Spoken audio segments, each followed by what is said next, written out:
One evening, Nand and Nilkanth were sitting in the park. Nilkanth was reading a book, and Nand was staring at a long list of companies listed on the stock exchange. There were hundreds of names in front of him. Nand looked worried. Nand, Nilkanth, I want to invest in the share market, but I have a problem. Nilkanth, what happened, Nand? There are so many companies. One person tells me to buy a banking stock, another recommends an IT company, someone else talks about pharmaceuticals, and social media is full of people predicting which stock will rise next. Nilkanth smiled. Nilkanth, and what are you thinking? Nand, I'm confused. How can I research hundreds of companies? I don't know how to read a balance sheet, understand management quality, value a company, or decide whether a stock is expensive or cheap. Nilkanth, then perhaps you don't need to select every individual stock yourself. Nand, what do you mean? Nilkanth, there is another route through which you can participate in the share market: mutual funds.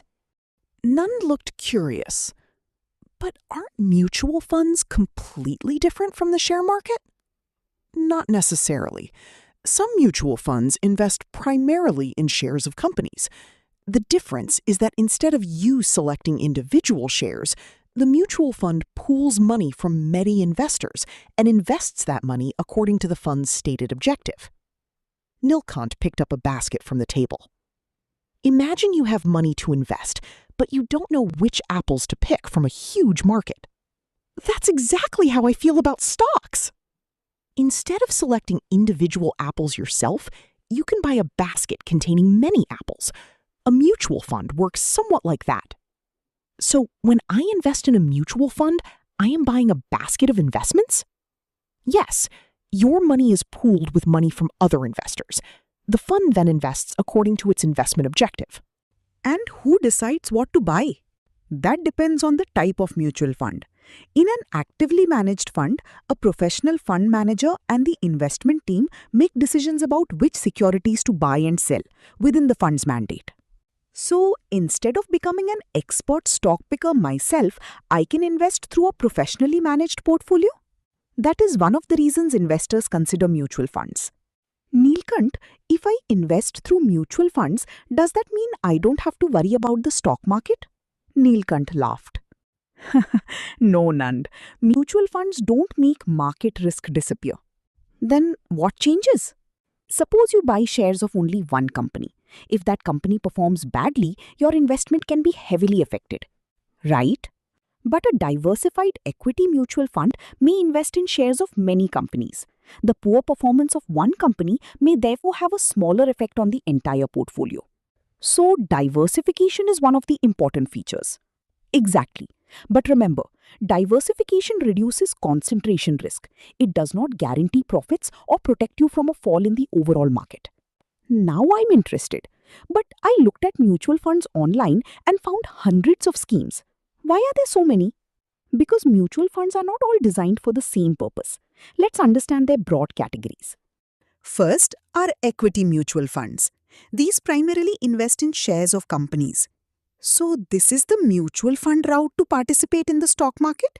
Yes, equity funds can be further divided into different categories based on where and how they invest, such as large cap funds, mid cap funds, small cap funds, flexi cap funds, multi cap funds, value or contra-oriented funds, focused funds, dividend yield funds, and sectoral or thematic funds, among others.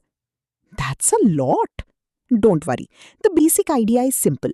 The fund's investment strategy tells you what kind of companies or sectors it is expected to invest in.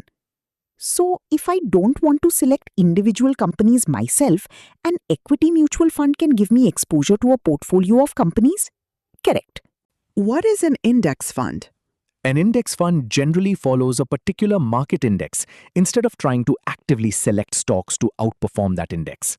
For example, a fund could track the Nifty 50? Exactly.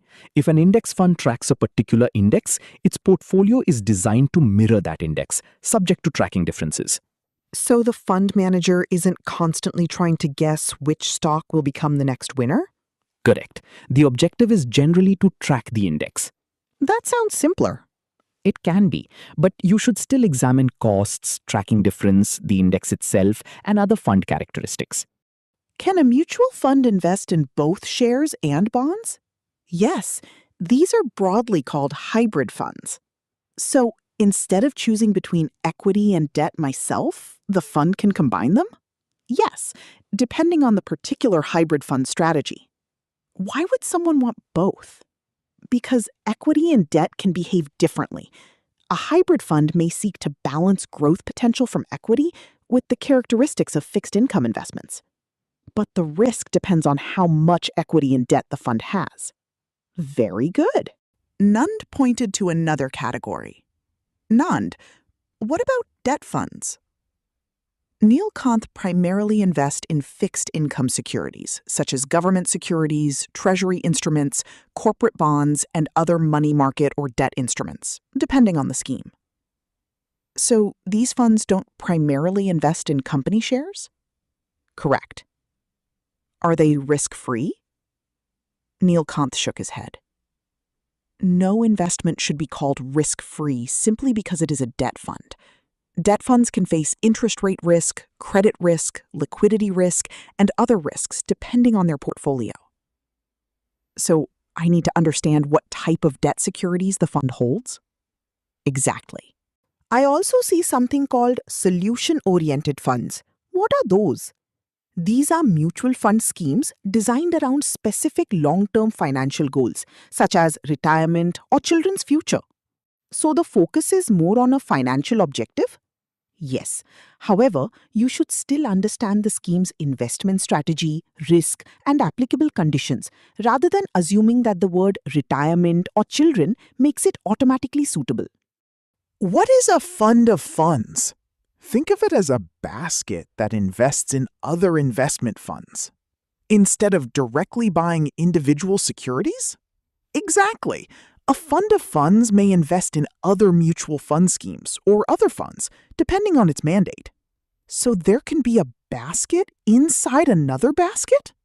Now you understand why the investment world has so many baskets. You mentioned sectoral and thematic funds earlier. Are they mutual funds too? Yes, these funds concentrate their investments around a particular sector or theme. For example, banking, IT, healthcare, or infrastructure? Exactly. But there is an important warning. What is that? Concentration. If the selected sector or theme performs badly, the fund can be affected significantly. So, a sectoral fund is not the same as a diversified equity fund. Correct. A diversified fund spreads investments more broadly, while a sectoral or thematic fund deliberately focuses on a narrower area. Nand turned another page in his notebook. Nilkanth, I keep hearing the terms active and passive. What do they mean? An actively managed fund has a fund manager who makes investment decisions with the objective of achieving the fund's stated investment goal. And passive? A passive fund, such as an index fund, generally seeks to replicate or track an index rather than actively select investments to outperform it. So active means try to beat the benchmark, while passive means try to follow the benchmark? That's a good simple way to remember it. Nand suddenly looked excited. Nand, I think I've understood one more thing. SIP must be another type of mutual fund. Nilkanth smiled. That's a common misunderstanding. Then what is SIP? SIP, or Systematic Investment Plan, is a method of investing a fixed amount periodically into a mutual fund scheme. It is not a separate category of mutual fund. So, I can invest in an equity mutual fund through SIP? Yes, and depending on the scheme and facility, SIPs can also be used for other types of mutual funds. So, mutual fund is the product, while SIP is one way of investing in it. Exactly. One last thing. What are direct and regular plans? They are two plan options of mutual fund schemes. What's the basic difference? A direct plan is purchased directly from the mutual fund without a distributor. A regular plan involves a distributor or intermediary, and the expense structure is different. So I should compare the costs and understand what service I am receiving before choosing between them? Correct. Nilkanth, I think I was making investing much more complicated than necessary. What have you learned? Nand opened his notebook and wrote, I don't necessarily need to buy individual shares to participate in the stock market. I can invest through mutual funds, where money from investors is pooled and invested according to the scheme's objective. Correct, but don't make the opposite mistake either. What mistake? Don't assume that because a professional manages a mutual fund, you don't need to understand it. So, I still have homework? Absolutely. Nand sighed. I was hoping mutual funds would eliminate homework. Nilkanth laughed. No investment product can eliminate the need to understand what you own. Nand smiled and wrote one final sentence in bold letters. Don't invest in a mutual fund merely because someone recommends it. Understand its objective, portfolio, risk, costs, and suitability for your financial goal. Nilkanth nodded. Now you are ready to explore the next question: how to choose the right mutual fund for a particular financial goal. Thank you for watching. In this video, Nilkanth explained to Nand the basics of mutual funds, how they work, and the different types of mutual funds available to investors. In the next video, Nilkanth will teach Nand how to choose the right mutual fund for each financial goal. Until then, keep learning, keep investing, and keep growing.